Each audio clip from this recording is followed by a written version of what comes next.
کے جو اسٹوڈنٹس ہیں یا جو پروفیسرز ہیں یا جو لیکچرر ہیں یا جو ڈاکٹرز ہیں انجینئر ہیں جو بھی ہیں وہ آج میری اس تقریر کے مخاطب ہیں. سنو, قرآن پاک میں وہ علوم جس کی ایجاد آج کے زمانے میں کہی جاتی ہو, میں 14 صدیوں پہلے کی ان آیات میں تمہیں صاف واضح بتا سکتا ہوں کہ کون کون سے علوم قرآن میں آئے ہیں.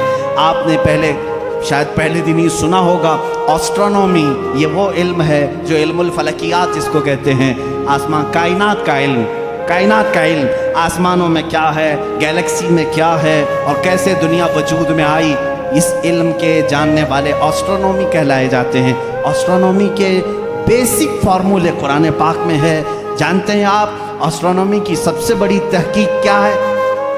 ان سائنسدانوں کی سب سے بڑی تحقیق یہ ہے کہ ایک شخص ہے انگریزوں کا جس کو یہ کہا گیا اسٹیفن ہاکنگ, یہ 1925 کی بات ہے جس نے سب سے پہلے یہ کہا کہ کائنات پھیل رہی ہے.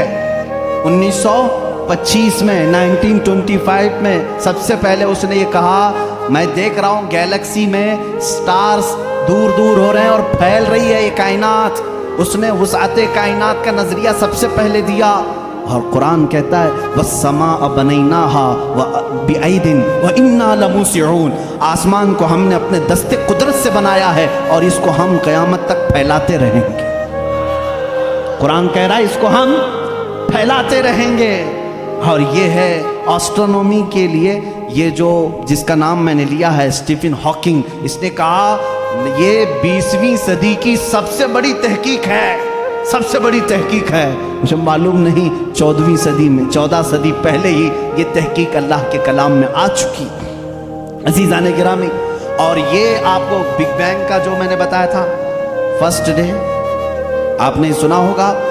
اس زمانے میں نہیں بلکہ یہ بگ بینگ کا جو وہ لایا ہے جس نے ایسٹرونومی میں, جو سب سے پہلے سائنسدان نے کہا کہ پہلے یہ زمین آسمان سب چیزیں ایک ہی تھی, ایک بڑا دھماکہ ہوا, اس سے پوری کائنات پھیلی. ان کا اب جا کر کے یہ نظریہ ہوا کہ ایک بڑا دھماکہ ہوا, اس کے بعد سب چیزیں الگ ہو گئی, چاند الگ ہوا, تارے الگ ہوئے اور سورج الگ ہوا, زمین الگ, آسمان الگ. اس تھیوری کو قرآن نے خود بیان کیا ہے. اولم یر الذین کفروا ان السماوات والارض کانتا رتقا ففتقناہما, اللہ فرماتا ہے اے محبوب کیا نہیں دیکھتے وہ کافر اب بھی انکار کر رہے ہیں, زمین اور آسمان ملے ہوئے تھے, ہم نے ان کو پھاڑ کر کے الگ کیا. فتقناہما, فتق کہتے ہیں ایسا زور کا دھماکہ ہونا اور جھٹکا دینا جس سے ساری چیزیں بکھر جائیں. اور قرآن نے اس بگ بینگ کا ذکر کیا ہے. یہ اور بات ہے کہ اس کی تحقیقات اور ہوتی رہیں گی. ایسٹرولوجی جس میں علم نجوم ہے, اس کے متعلق بھی میں نے بتایا تھا کہ ستاروں کے متعلق بلیک ہول کا تذکرہ سورہ واقعہ میں موجود ہے. اللہ فرماتا ہے لا اقسم بمواقع النجوم, قسم ہے ان جگہوں کی جہاں جا کر کے ستارے فنا ہو جاتے ہیں, اس کو آج سائنسدان بلیک ہول کہتے ہیں. یہ ایسٹرولوجی ہے. اور بوٹانی جانتے ہوں گے آپ, علم نباتات, پودوں کا علم, یہ ایک پورا باضابطہ ایگریکلچر, اس پر تو یونیورسٹیاں قائم ہیں جس میں پودوں کی نشو و نما کے متعلق تحقیقات ہوتی ہیں. اور قرآن اس کی تمام تفصیلات بتا رہا ہے. وَمِن كُلِّ الثَّمَرَاتِ جَعَلَ فِيهَا زَوْجَيْنِ اثْنَيْنِ, اللہ فرماتا ہے ہر پھل میں ہم نے میل اور فیمیل رکھا ہے. آج کے سائنس کہہ رہا ہے ہر درخت میں میل اور فیمیل ہوتے ہیں. یہ قرآن کے وہ علوم ہیں. بوٹانی اس علم کو کہتے ہیں.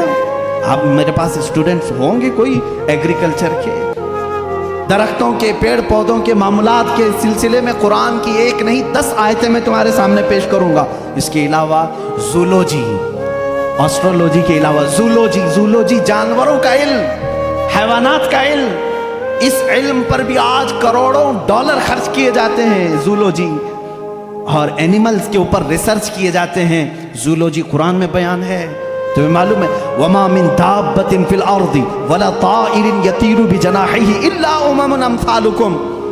ایک سائنسدان ہے, اس سائنسدان کا نام میں تذکرہ نہیں کر رہا ہوں, اس نے سب سے پہلے کہا جانوروں میں بھی انسانوں جیسی کچھ عادتیں ہیں, میں نے ان پر تحقیق کی ہے. اس سائنسدان نے کہا, اور رب تعالیٰ فرماتا ہے زمین میں کوئی جانور ایسا نہیں اور اڑنے والے پرندوں میں کوئی ایسا نہیں इल्ला उममुन अमसालुकुम, वो सब के सब तुम्हारे जैसी सोसाइटी रखते हैं, तुम्हारे जैसी सोसाइटी। उनके ख़ानदान होते हैं, उनके अपनी बिरादरियाँ होती हैं, एक ही ख़ानदान के साथ उड़ते हैं, आते हैं, जाते हैं। ये परिंदों का मुआशरती मामला, ये ज़ूलॉजी कहलाता है, आज की तहकीक में है और कुरान में मौजूद है।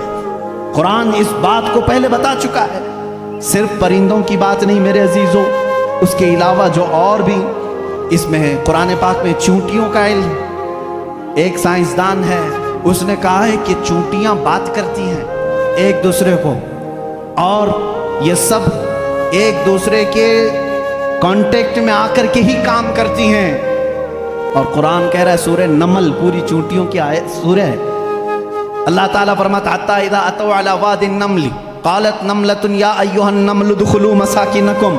जब सुलेमान अलैहिस्सलाम अपने लश्कर के साथ से गुजर रहे थे तो एक चूंटियों की वादी के पास आ पाए, तो अल्लाह फरमाता है चूंटियों की जो बड़ी सरदार थी उसने सारी चूंटियों से कहा या अय्युहन नमलु दुखुलू मसाकिनकुम, ऐ चूंटियों जल्दी जल्दी अंदर दाखिल हो जाओ, कहीं सुलेमान अलैहिस्सलाम का लश्कर तुम्हें बेखबरी में रौंद न जाए। चूंटी बात कर रही है अपने तमाम अफसरों को या अपने सिपाहियों को, और ये कुरान कह रहा है। और आज इस पर रिसर्च करने वाले को बहुत बड़ा इनाम भी दिया गया है कि चूंटियां बात करती हैं। ये ज़ूलॉजी में आता है, जानवरों पर रिसर्च करने वाले।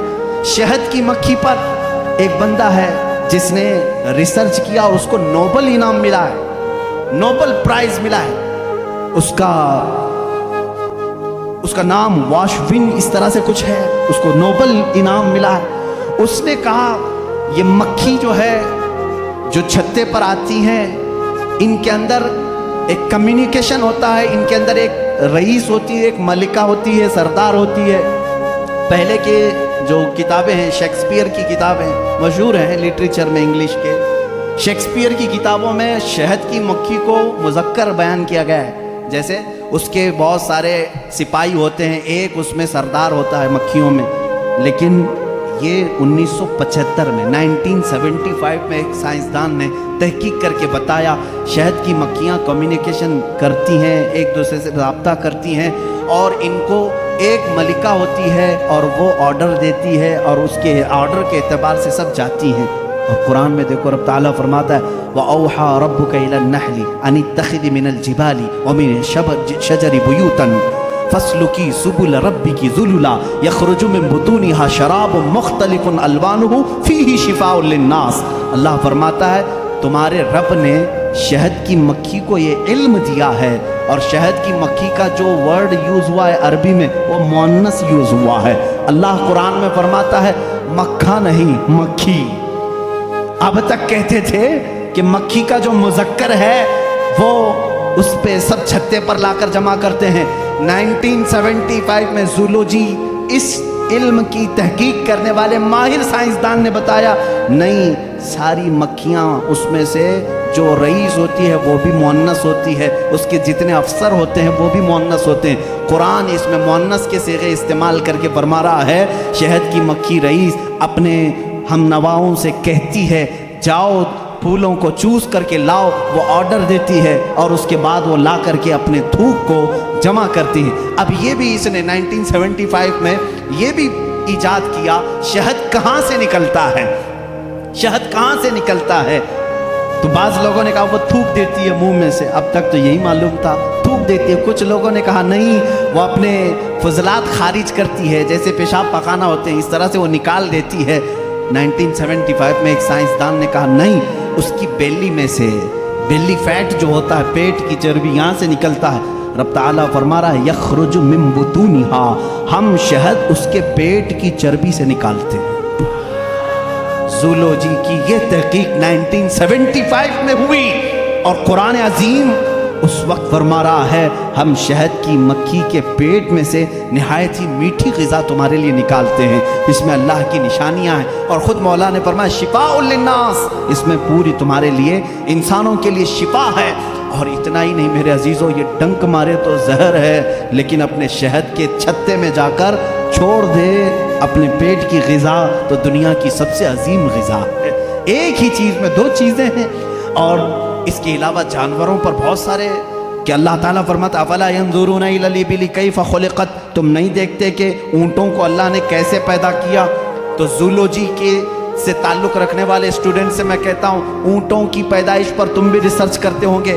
آج تقریباً یہ کالجوں میں پڑھایا گیا ہے زولوجی کے اسٹوڈنٹس کو کہ تمام مخلوقات میں اونٹ کی تخلیق ایک سب سے الگ ہے، اس لیے کہ اس کے اندر ایسا مادہ ہے 1 مہینے تک بغیر کھائے پیے زندہ رہتا ہے، پانی جمع کر لیتا ہے، اور رب تعالیٰ فرما رہا ہے سارے جانوروں میں اس کی تخلیق الگ کی گئی ہے، تم نہیں دیکھتے اونٹوں کی طرف؟ قرآن پاک میں زولوجی کا ایک پورا چیپٹر مجھے الگ کر کے آپ کو بتانا پڑے گا، بہت ساری چیزیں، پرندوں کا علم، چیونٹیوں کا علم، حتیٰ کہ اللہ تعالیٰ نے مکڑی کے متعلق بھی بیان فرمایا، مکڑی کا جالا اتخذت بیتا وان اوہن البیوت لبیت العنکبوت۔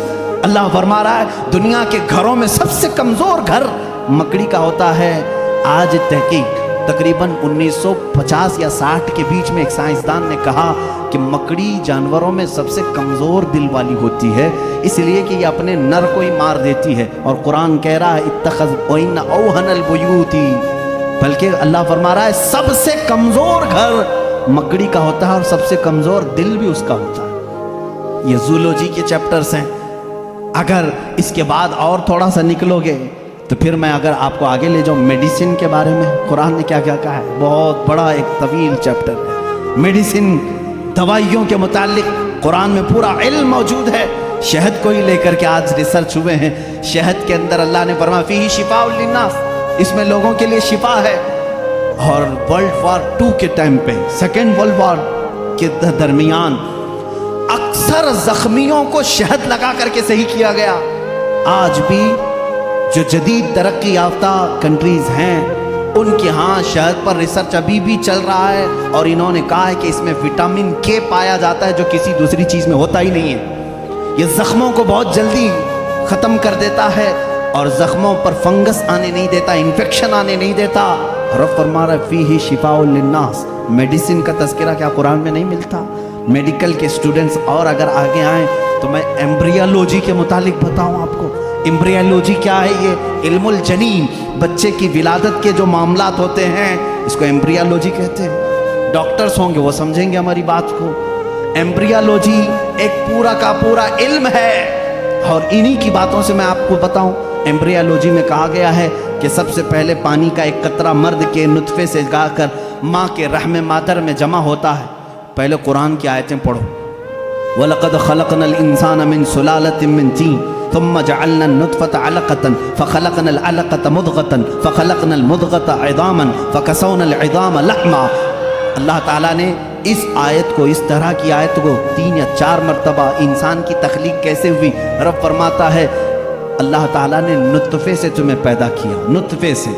اچھا، میں ایک ڈاکٹر صاحب سے بات ہو رہی تھی، انہوں نے کہا پورا نطفہ جو ہوتا ہے انسان کا، منی جو مرد کی ہوتی ہے، اس میں ایک بار کی منی میں تقریباً 30 لاکھ سپرم ہوتے ہیں، جو جراثیم جس کو کیڑا یہ لوگ کہتے ہیں، جو جا کر کے عورت کے اوم میں، یعنی اس کے بیضے ہوتے ہیں، انڈے ہوتے ہیں، اس میں ٹکراتا ہے اور جا کر کے فکس ہو گیا۔ اگر ایک جراثیم، ایک کیڑا، ایک سپرم کا، تو پھر بچے کی ولادت وہاں سے شروع ہوتی ہے۔ تو انہوں نے کہا کہ 30 لاکھ میں سے ایک ہی جاتا ہے، 30 لاکھ میں سے ایک ہی جاتا ہے۔ اور رب تعالیٰ کے اس کلام پر قربان جاؤ، اللہ فرماتا ہے سلالۃ من ماء مہین، کہ جب تم نطفہ ڈالتے ہو تو بہت سارے پانی میں سے جو اصل ہوتا ہے مولا اسی سے پیدا کرتا ہے۔ سلالہ کہتے ہیں سب سے قیمتی چیز، اس میں سے جو اصل ہے اسی سے پیدا کرتا ہے۔ 30 لاکھ اگر سپرم میں جراثیم آئے ہوں، صرف ایک ہی سے پیدا کیا جاتا ہے۔ پھر اس کے بعد اللہ تعالیٰ نے فرمایا ہم اس کے ذریعے سے علقہ بناتے ہیں۔ علقہ کیا ہے؟ مضغہ کیا ہے؟ علقہ بستہ خون ہے، بستہ خون مطلب خون جیسے ہوتا ہے۔ میں نے ایک ڈاکٹر سے پوچھا اس میں ہی انٹرنیٹ پر، تو انہوں نے ایک تحقیق مجھے بھیجی کہ ایمبریالوجی کے شروع کے دنوں میں یہ ہوتا ہے کہ جیسے جونک ہوتی ہے نا، جونک ایک کیڑا ہے، چپک جائے تو چھوڑتا نہیں، تو علقہ قرآن میں ذکر ہے، میں اس پر پڑھ رہا تھا۔ علقہ جیسے چنگم والی چیز ہوتی ہے، چپکنے والی، اگر خون کے چپکنے والے حصہ کوئی بن گیا تو اس کو علقہ کہتے ہیں۔ اور آج ڈاکٹرز کہہ رہے ہیں نطفے کے بعد اگر سب سے پہلے بچے میں کچھ بنتا ہے تو وہ گم ٹائپ کا ایک خون بنتا ہے جس کو قرآن بتا رہا ہے۔ یہ ساری چیزیں سونوگرافی کے بعد معلوم ہوتی ہیں، اسکین کرنے کے بعد معلوم ہوتی ہیں، اور اس کے بعد مضغہ ہے، گوشت کا ایک لوتھڑا، اس میں اللہ تعالیٰ نے جو مضغہ لفظ استعمال فرمایا، اس کا مطلب کیا ہے یہ بھی ڈاکٹرز اس کی بھی تسلیم کریں۔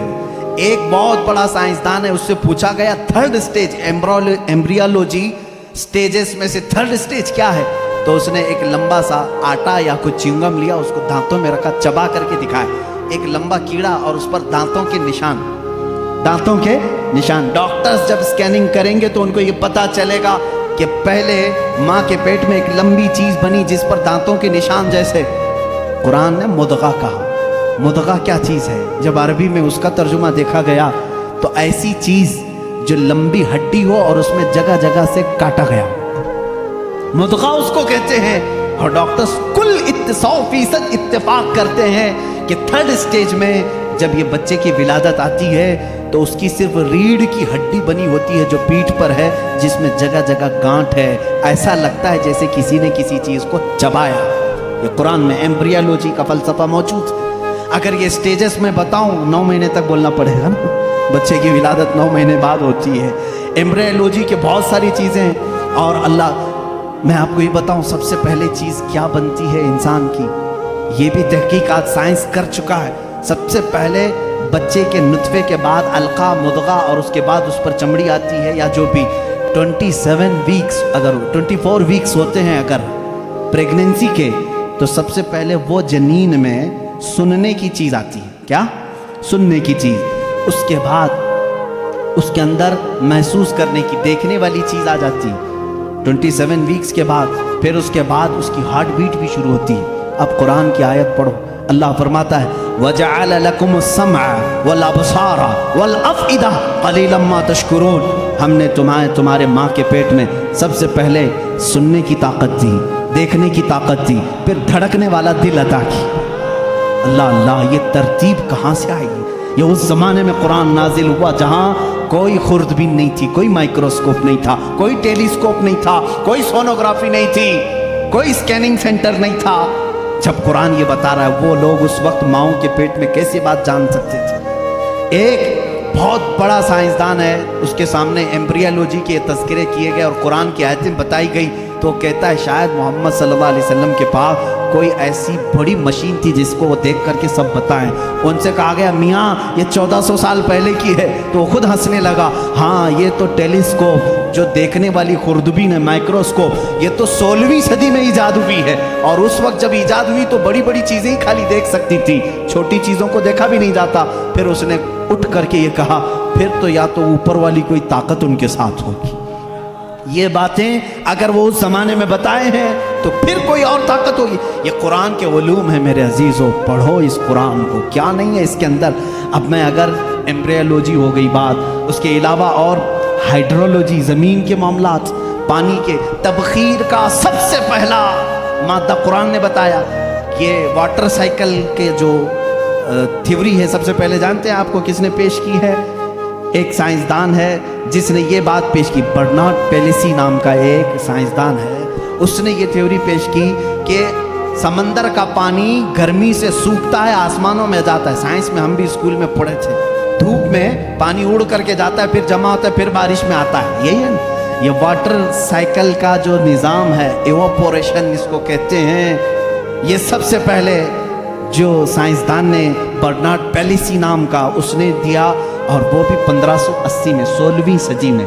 اب آؤ قرآن کیا کہتا ہے؟ قرآن کہتا ہے وَالسَّمَاءِ ذَاتِ الرَّجْعِ وَالْأَرْضِ ذَاتِ الصَّدْعِ، وہ آسمان جو ہر چیز کو واپس پھر سے کھینچ لیتا ہے۔ پانی ہم برساتے ہیں اور پھر اس کو لوٹا دیتے ہیں۔ یہ ایواپوریشن کا، واٹر سائیکل کا جو مسئلہ ہے، یہ جو فنڈا ہے، یہ قرآن میں موجود ہے۔ مجھے بتاؤ اے سائنس کے اسٹوڈنٹس، کیا قرآن ہائیڈرولوجی کی بات نہیں کر رہا ہے؟ کیا قرآن ایمبریولوجی کی بات نہیں کر رہا ہے؟ کیا قرآن آسٹرونومی کی بات نہیں کر رہا ہے؟ کیا قرآن آسٹرولوجی کی بات نہیں کر رہا ہے؟ کیا قرآن بایولوجی کی بات نہیں کر رہا ہے؟ فزیولوجی کی بات کر رہا ہے؟ قرآن ہر فزیالوجی میں یہ دوران خون جو ہوتا ہے، ابھی آج ایک بچے نے مجھے سوال کیا فزکس پڑھنا کیسا ہے حضرت، اس میں الگ الگ تھیوریاں ہیں، میں اس کے لیے بھی بتا دوں فزکس قرآن میں موجود ہے۔ فزکس کا ایک بہت بڑا فنڈا یہ ہے کہ ایٹم یہ تقسیم نہیں ہوتا، پہلے سے لوگوں کا خیال تھا ایک ذرہ ہوتا ہے، 14 صدیوں تک لوگ یہ مانتے تھے ایک لاسٹ کوئی چیز ہوگی، اس سے لاسٹ تو کوئی کچھ نہیں ہوگا نا، جیسے ذرہ ایک چھوٹا سا ہلکا ذرہ وہ نہیں تقسیم ہوگا۔ فزکس والوں نے یہ ثابت کیا نہیں، ذرہ بھی تقسیم ہوتا ہے، ایٹم کو بھی تقسیم کیا جا سکتا ہے، ڈیوائیڈ ہو سکتا ہے، یہ فزکس کا فنڈا ہے، یہ فزکس کی تھیوری ہے۔ اور قرآن کہتا ہے لا يعزب عنه مثقال ذرة في السماوات والارض ولا اصغر من ذلك ولا اکبر الا في کتاب مبین۔ اللہ فرماتا ہے ذرے کے برابر بھی کوئی چیز اللہ تعالیٰ قیامت کے دن چھوڑے گا نہیں، ہاں ذرے سے چھوٹی بھی ہو، ذرے سے بڑی بھی ہو۔ سب سے پہلے عرب میں قرآن نے یہ کہا ذرے سے چھوٹا، ایٹم سے بھی چھوٹی چیز ہو سکتی ہے، اور 14 صدیوں کے بعد فزکس والے کہہ رہے ہیں کہ ایٹم بھی تقسیم ہو سکتا ہے۔ یہ فزکس ہے جو قرآن پاک میں ہے۔ بہت سارے علوم ہیں میرے عزیزوں، میں گنانے لگوں، اخیر میں تمہیں صرف 2 چند باتیں عرض کروں گا۔ کیلکولیشن آتا ہے نا، بہت سارے تو 10ویں میں میتھس میں ہی فیل ہوتے، میتھس لو نکالو۔ آج میں تمہیں قرآن کا میتھس بتاتا ہوں، سب اپنے ہاتھوں میں کیلکولیٹر لے کر کے بیٹھو، میں حساب بولتا جاتا ہوں اور کرتے جانا ہوں کہ قرآن کے مثل کوئی دوسرا کیوں نہیں لا سکتا۔ میں تمہیں بتاؤں ایسی اس کے اندر ترتیب ہے، اللہ نے ایسا بنا کر کے رکھا ہے، ممکن ہی نہیں ہو سکے گا، ممکن ہی نہیں ہو سکے گا۔ ایک بڑے سائنسدان نے تحقیق کیا اور کمپیوٹر میں ڈال کے چیک کیا ہے بار بار، اس نے 1965 میں یہ تحقیق ہوئی تھی۔ میں آپ کو اس کے متعلق بتاتا ہوں، اس میں جو الفاظ ذکر ہوئے ہیں نا قرآن میں، وہ یوں ہی نہیں ہے کوئی بیان آ رہا ہے، جبکہ آپ کو معلوم ہے اس میں قصے بھی ہیں، زمانے ماضی کی خبریں بھی ہیں، انبیاء کے تذکرے بھی ہیں، معاشرے میں ہونے والے ان کے اوپر عذابات کا بھی ذکر ہے۔ قرآن میں ہے کہ نہیں ہے؟ قرآن میں یوسف علیہ السلام کا قصہ ہے، موسیٰ علیہ السلام کا قصہ ہے، ایوب علیہ السلام کا قصہ ہے، ابراہیم علیہ السلام کا قصہ ہے، اسماعیل علیہ السلام کے ذبح ہونے کا قصہ ہے، یہ سب ہے نا۔ یہ کچھ قصے بیان کیے جا رہے ہیں، اور اللہ تعالیٰ نے کچھ چیزوں کی فضیلت بیان کی، کچھ حلال بیان کیے، کچھ حرام بیان کیے۔ حرام چیزیں کیا کیا ہیں، حلال چیزیں کیا کیا ہیں، تمہیں کرنا کیا ہے، نہیں کرنا کیا ہے، یہ پورا ٹاپک ہے قرآن کا۔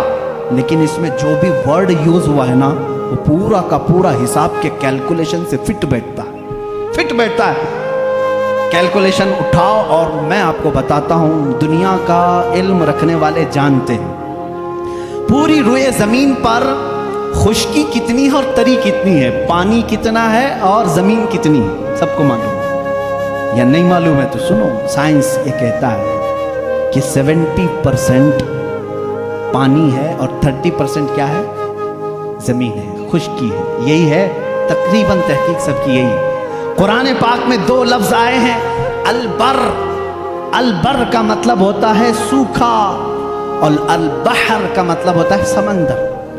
البر لفظ، یہ لفظ اللہ نے 13 مرتبہ پورے قرآن میں بیان فرمایا۔ البحر یہ تقریباً 32 مرتبہ آیا۔ یہ ہو سکتا ہے میں حساب کروں گا تو اب کچھ لوگ سو جائیں گے، لیکن قرآن میں بیان کر رہا ہوں، آج یاد رکھنا، آج میں چیلنج کر کے جا رہا ہوں، کوئی اس کو توڑ سکے تو توڑ دے، آ جائے کوئی بھی۔ بر کا ذکر 13 مرتبہ، بحر کا ذکر 32 مرتبہ، دونوں کو ملائیں تو 45 ہوتا ہے۔ جلدی جلدی حساب کرنا، ٹائم بہت کم ہے، باہر روکنے والے بھی۔ تو یہ دونوں 45 ہوتے ہیں۔ 100% اگر کائنات ہے، 100% اگر پوری دنیا ہے، تو 100 کا پرسنٹیج نکالو 45 میں سے، 45 رکھو اور اس کے بعد 32، 100% کا 45 دونوں ملا کے 45 ہوا، اس کے بعد پرسنٹیج پہلے 32 نکالو گے، اس کے جواب میں تمہارا کیلکولیشن دے گا 70، اور 13 ہے نا، یہ بر کا ذکر، سوکھائی کا ذکر 13 ہے۔ 13 کو بھی 100 انٹو 45 انٹو یہ پرسنٹیج نکالو گے، 13 ڈالو، وہاں پر آپ جب دیکھو گے तो 29.9 आता है।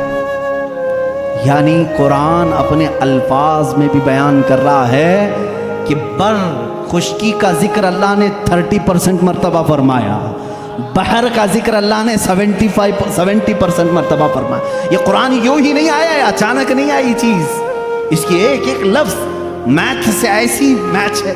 अब कुछ अल्फाज ऐसे हैं अल्लाह ताला ने इसको ऐसा जोड़ करके रखा, दुनिया आखिरत। अपोजिट में अगर आपको पूछूंगा तो आप बता देंगे दुनिया का अपोजिट क्या है? आखिरत, है ना। फरिश्ता है, उसका अपोजिट क्या है? शैतान। फरिश्ता सबसे नेक, शैतान सबसे बुरा। और मौत, उसका अपोजिट क्या है? सबको समझ में आ रहा है। मौत का अपोजिट हयात है। नफा, फायदा, उसका अपोजिट बहुत अच्छे। कुफ्र, उसका अपोजिट ईमान। अब ये चीजें आपके जहन में रहे, दो वर्ड मैंने अपोजिट आपको बताए। दुनिया एक लफ्ज है, इसको पूरे कुरान में अगर गिनोगे आप 115 मरतबा इसका जिक्र आया है। दुनिया का कितनी मरतबा? 100।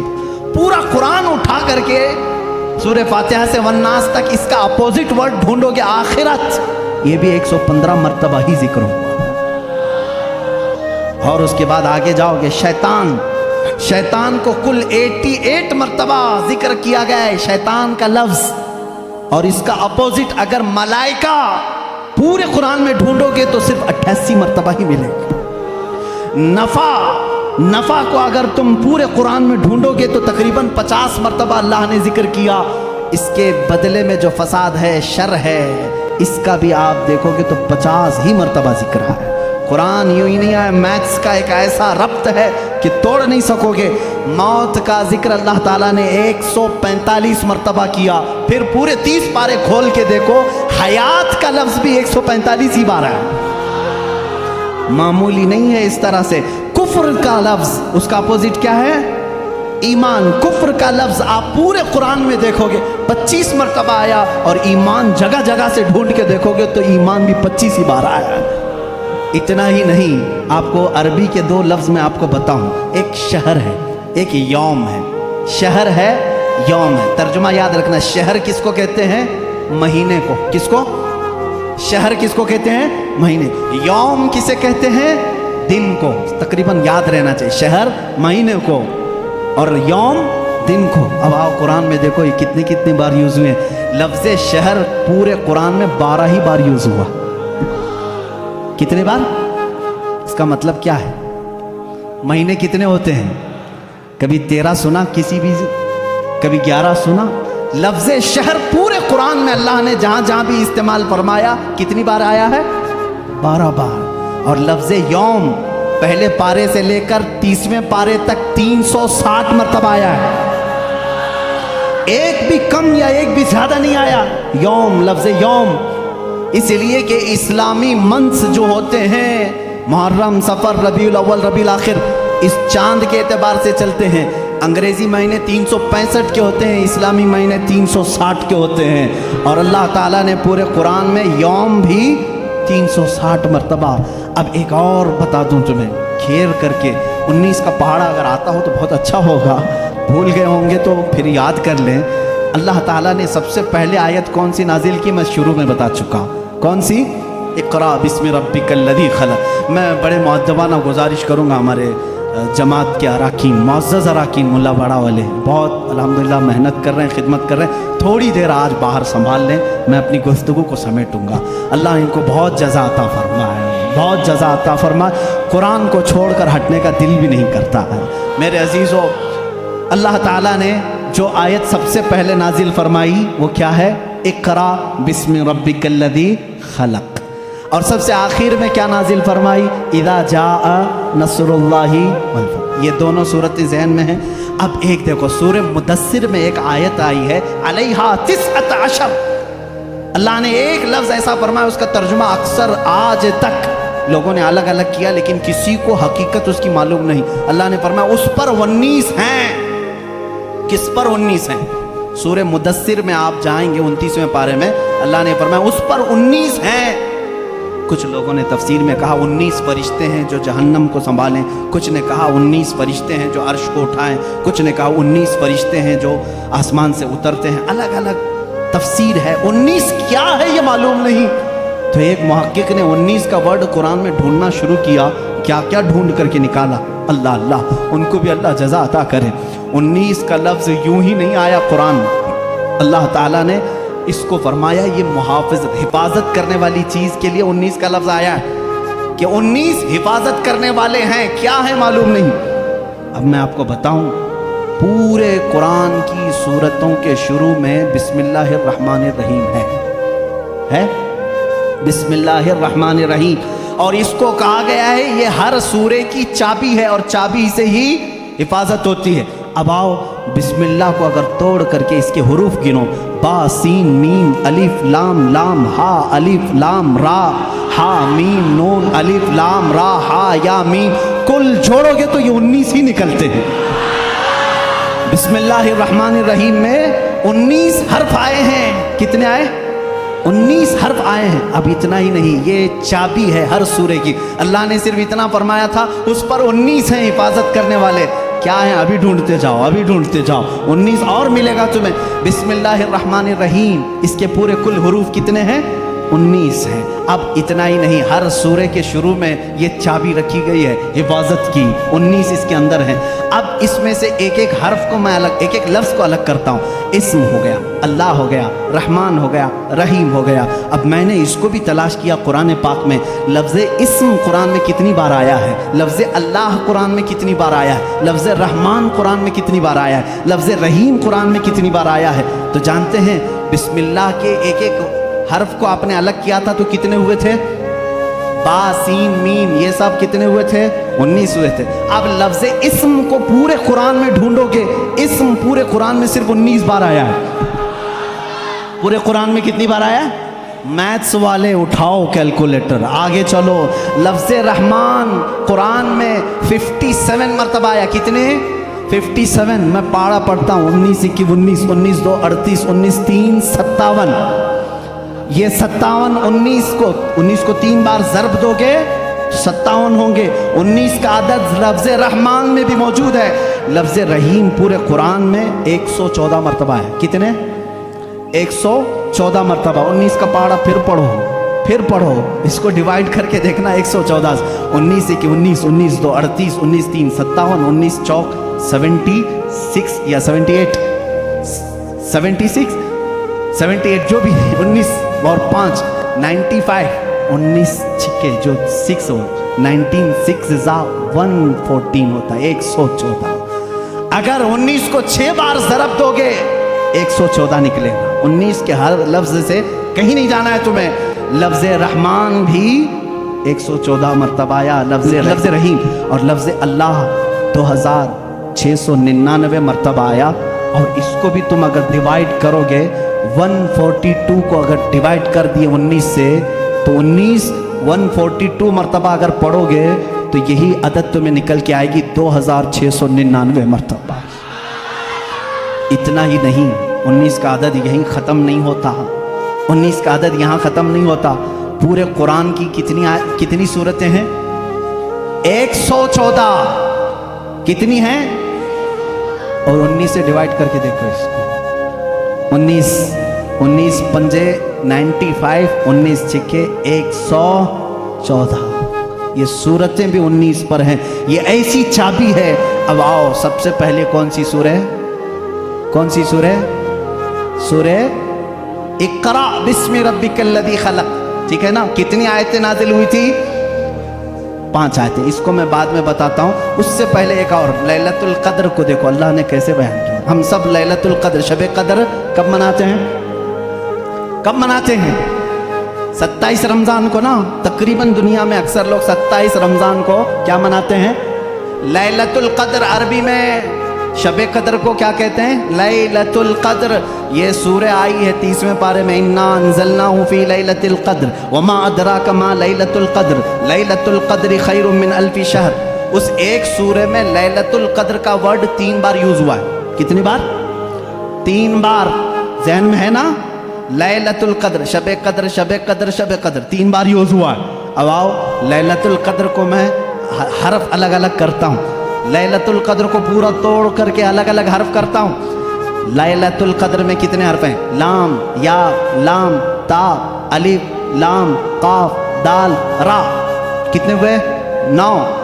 एक लैलतुल कद्र में कितने लफ्ज आए? 9। और ये लैलतुल कद्र कितनी बार यूज हुआ? 3 बार। 9 को 3 से ज़रब दो, 9 के 9, 9 2 18, 9 3 27। लैलतुल कद्र कब है? कुरान यूं ही नहीं आया है, पूरा मैथ्स लेकर के आया है। कुरान पढ़ने वाला मैं समझता हूं मैथमेटिक्स में फेल हो ही नहीं सकता। मुझ जैसे जाहिल को देखो जो बैठा हूं और मैथ्स तुम्हें बता रहा हूं, ये कुरान की बरकत है, कुरान की बरकत है। मैंने किसी यूनिवर्सिटी में मैथ्स नहीं पढ़ा, सिर्फ कुरान से पढ़ा।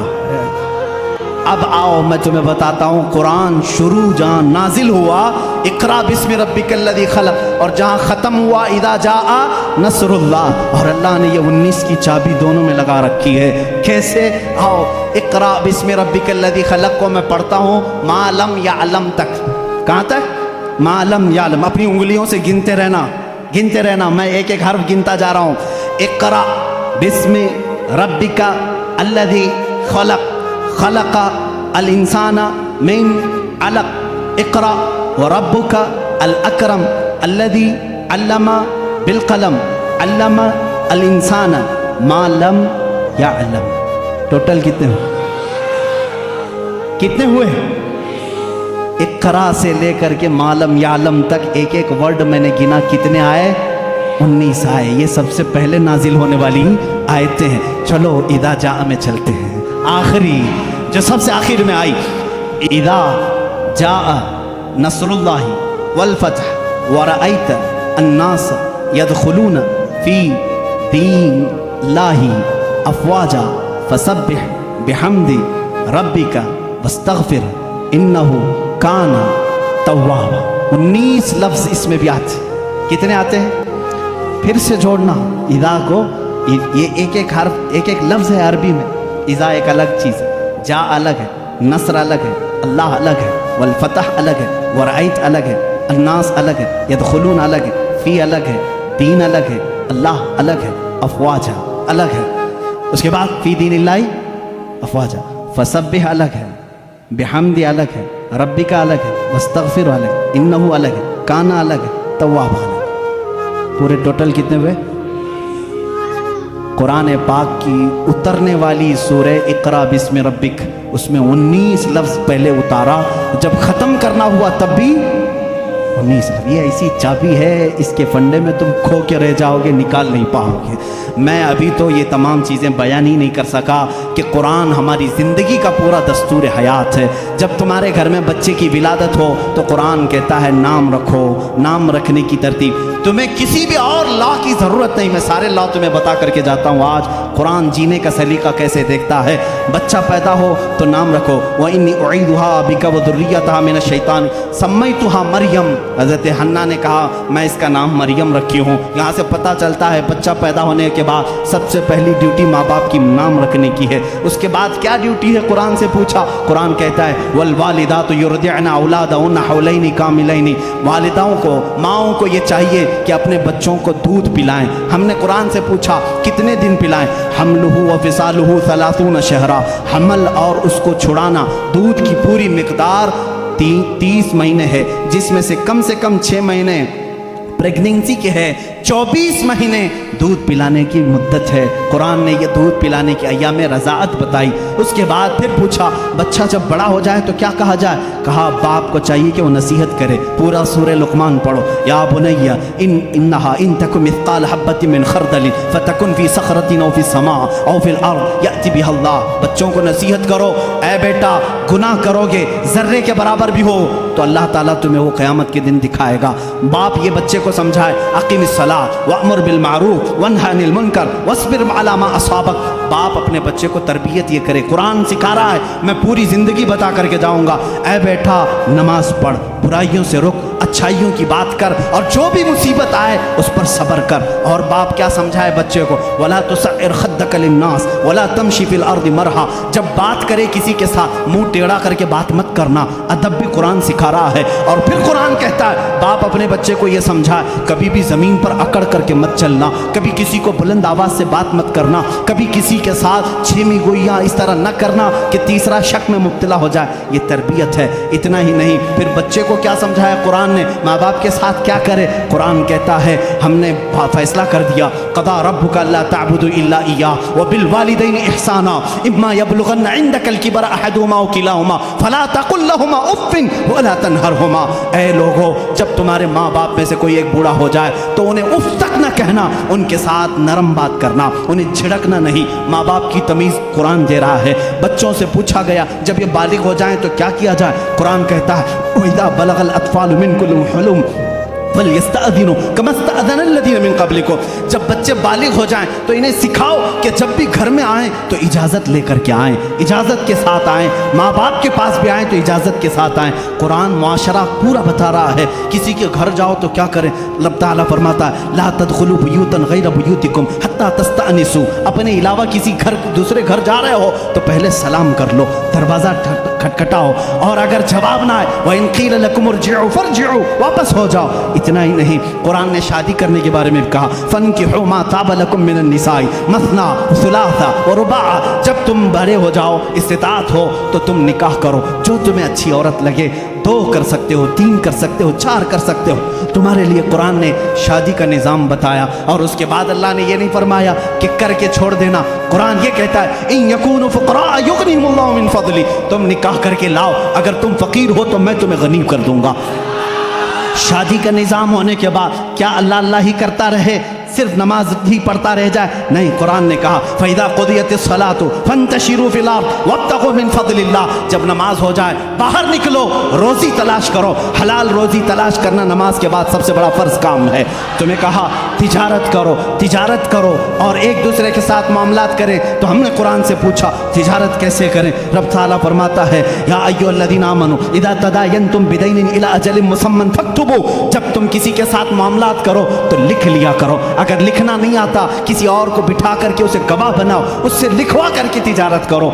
इतना ही नहीं, कर्ज के मामलात आए उसके लिए कुरान कह रहा है। तिजारत के मामलात में कुरान ने कितना नफ़ा ले सकते हो, कितना ले नहीं सकते, ये सब चीज़ें बता रहा है। अब आओ वो मामलात जो तुम्हारे ज़िंदगी में आते हैं, बुराइयाँ जैसे, कुरान तुम्हारी आंखों पर पाबंदी लगा कर कह रहा है कुल लिल मुमिनीना यग़ुद्दू मिन अब्सारिहिम व यहफ़ज़ू फ़ुरूजहुम। ऐ महबूब, आप मोमिनों से कह दें अपनी आंखें नीची रखें, अपनी शर्मगाह की हिफाजत करें। औरतों को रब ताला फरमा रहा है ऐ औरतें अपनी निगाहें नीची रखें, अपने बदन को किसी के सामने जाहिर ना करें। हाँ, अगर तुम बेपर्दा हो सकती हो, इल्ला लिबुउलतिहिन्ना औ आबाइहिन्ना औ इख्वानिहिन्ना औ बनी अख्वातिहिन्ना औ निसाइहिन्ना। सिर्फ तुम अपने शोहरों के पास, अपने बाप के पास, अपने भाइयों के पास, अपने भतीजों के पास, अपने भांजों के पास, उनके पास तुम बेपर्दा आ सकती हो। औरतों को ये मुआशरती सुलूक बता रहा है। हमने पूछा कुरान से शोहर और बीवी का आपस का ताल्लुक क्या होना चाहिए, कैसा होना चाहिए। कुरान कहता है हुन्ना लिबासुल लकुम व अंतुम लिबासुल लहुन। वो तुम्हारा लिबास है और तुम इनके लिबास हो।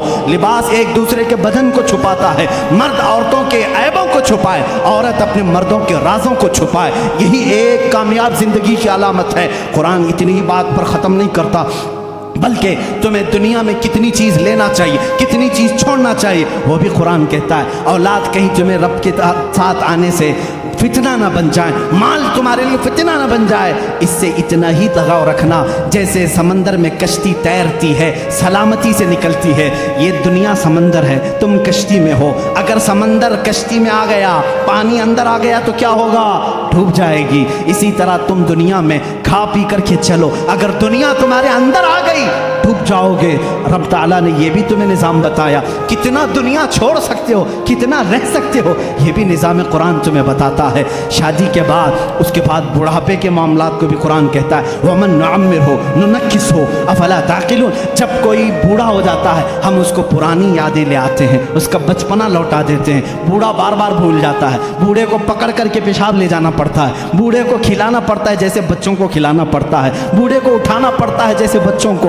पूरी चीज़ रिटर्न कर दी जाती है बुढ़ापे में। ये कुरान बचपन से लेकर के, पैदा होने से लेकर के मौत तक के हालात बता रहा है। इतना ही नहीं बल्कि तुम्हारी वफात आ जाए उसका तज़किरा भी कुरान कहता है। मौत कैसे आती है? ऐसे कि अगर तुम देखो फरिश्तों को तो वो पेशानियों पर मारते हैं, पीठ पर मारते हैं, रूह को निकालते हैं, लेकिन अच्छे लोगों के साथ नहीं, कुफार के साथ। और जब अच्छे लोगों की मौत आती है, मेरा मौला फरमाता है, मैं पुकार कर कहता हूँ, या अय्यतुहन नफ्सुल मुतमइन्ना इरजिई इला रब्बिकी रादियतम मर्दिया फदखुली फी इबादी वदखुली जन्नती।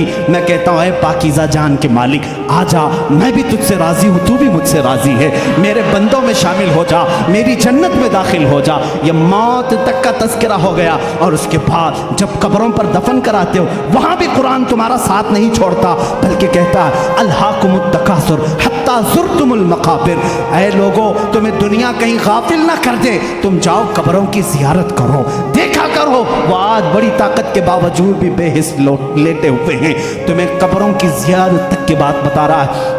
इतना ही नहीं, मौत के बाद होने वाले हालात को कुरान ने बताया। मैं कितनी चीज़ें जिक्र करूं, ये रात ना काफ़ी है। जो कुछ बयां हुआ वो आगाज़ बाप था, ये किस्सा लतीफ़ अभी ना तमाम है। ऐ मेरे अजीज़ों, कुरान को अगर मैं सूरह फातिहा से लेकर सूरह वन्नास हर आयत को, हर सूरह को छेड़ दूं तफसीर के हवाले से, सदियाँ गुजर जाएंगी, हमारी उम्र ख़त्म हो जाएगी। क्योंकि कुरान कहता है, अल्लाह ताला ने फरमाया, वलो अन्न फिल अर्दि अक़लामुन वलो अन्न फिल अर्दि वलो अन्न मा फिल अर्दि। अल्लाह ताला फरमाते हैं, जो कुछ भी समंदर हैं वो सियाही बन जाएं, और जितने दरख्त हैं वो कलम बन जाएं, और इस कुरान की तारीफ लिखना चाहें, ये दरख्त टूट जाएंगे, समंदर सूख जाएगा, कुरान की तारीफ बयान नहीं हो सकेगी। आखिरी बातें हैं मेरे अजीज़ों, इन तमाम बातों को जिक्र करने के बाद एक सुन्नी उसी वक्त सैराब होता है जब कुरान में अपने हबीब का जलवा देखता है।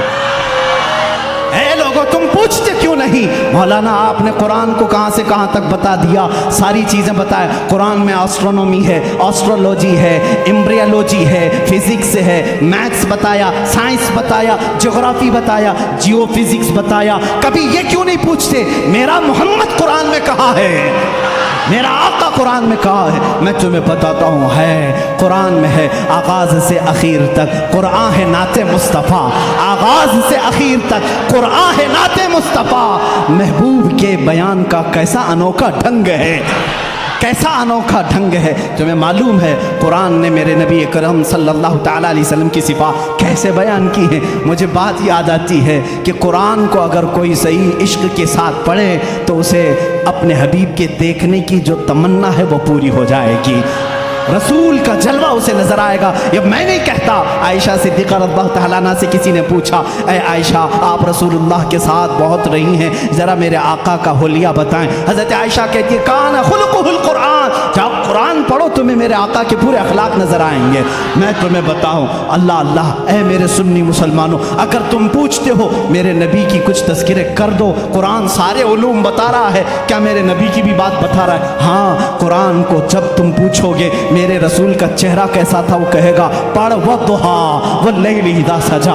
अगर तुम पूछोगे ऐ कुरान क्या मेरे नबी की जुल्फ़ें भी हैं, वो कुरान कहेगा वल्लैलि इज़ा यग़शा, रात की तारीकी की तरह तेरे रसूल के जुल्फ़ें थी। अगर तुम पूछोगे कुरान और बता मेरे नबी का हुलिया, कुरान कहता है आ मैं तुझे बताता हूँ उसके हाथ, वमा रमैत इज़ रमैत वलाकिन्नल्लाह रमा, जब उठते हैं हाथ उसका होता है, दस्ते कुदरत अल्लाह का होता है। और तुम पूछते हो उसकी जुबान क्या है, वमा यंतिकु अनिल हवा इन हुवा इल्ला वह्यु यूहा, वो कुछ अपने पेट से नहीं बोलता, उसकी जुबान से जो निकलता है वो वही इलाही होती है। उसकी आंखें तो ताकत का मुशाहदा करना चाहता है, कुरान कहता है रसूल की आंखें ऐसी वैसी नहीं। मा ज़ाग़ल बसरु वमा तग़ा लक़द रआ मिन आयाति रब्बिहिल कुबरा, वो आंखें तेरा रसूल रखता था अपने माथे पर जिसकी आताब मूसा कलीम भी नहीं रखते थे। दूर पर जाकर के वो जलवा खुदा की एक झलक देखने की ताब ना ला सके, गश खा करके गिर गए, एक जलवे की झलक सुई के नाके के बराबर की ना देख सके, और तेरा रसूल पूरी ज़ाते खुदा को देखने की ताब आँखों में रखता है।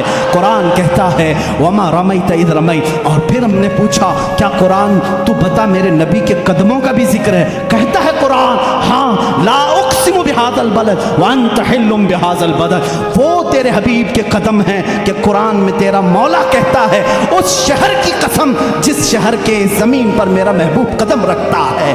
वो कदमों का भी तज़किरा कुरान में नहीं छोड़ा गया। हमने कुरान से पूछा, अच्छा बता उस रसूल की शान क्या है? मौला कुरान में कहता है, कुरान जवाब देता है, ए बंदे तेरे बस की बात नहीं, उस महबूब की शान ये है, इन्ना आतैना कल कौसर फसल्लि लिरब्बिका वन्हर। बल्कि कुरान दूसरी जगह कहता है, वरफ़अना लका ज़िक्रक, तेरे रसूल के जिक्र को हमने बहुत बुलंद किया है। तू जो चाहे मेरे अजीज़ों, किसी के चाहने से, तू घटाए से किसी के ना घटा है ना घटेगा या रसूल अल्लाह, जब बढ़ाए तुझे मेरा अल्लाह ताला तेरा। अजीज़ान गिरामी, कुरान ने एक एक नक्शे पाक मेरे आका के बयान किए हैं। इसीलिए शायर ने क्या सच कहा है, आगाज़ से आखिर तक कुरान है नाते मुस्तफ़ा, महबूब के बयान का कैसा अनोखा ढंग है। अब जब हमने आला हज़रत से पूछा, इमाम अहले सुन्नत से पूछा, इमाम अहले सुन्नत से पूछा, आप भी तो बताएं इस कुरान ने मेरे नबी के मुतालिक क्या कहा है? उन्होंने कहा, अल्लाह की सरता व कदम शान है ये। कुरान कह रहा है खुदा को नहीं देखा, ये मजहर खुदा को देख ले। इंसान ही इंसान, वो इंसान है ये। कुरान कहता है ऐसा इंसान आया ही नहीं। फिर आला हज़रत फरमाते हैं, ईमान ये कहता है, कुरान ये कहता है अल्लाह की सरता व कदम शान है, इंसान ही इंसान, वो इंसान है ये। कुरान इन्हें ईमान बताता है। कुरान क्या कहता है? इनकी मोहब्बत ही ऐन ईमान है। और जब हमने ईमान से पूछा, तू बता रसूल का दर्जा क्या है? ईमान ये कहता है मेरी जान है ये। व आखिर दावाना अनिल हम्दुलिल्लाहि रब्बिल आलमीन।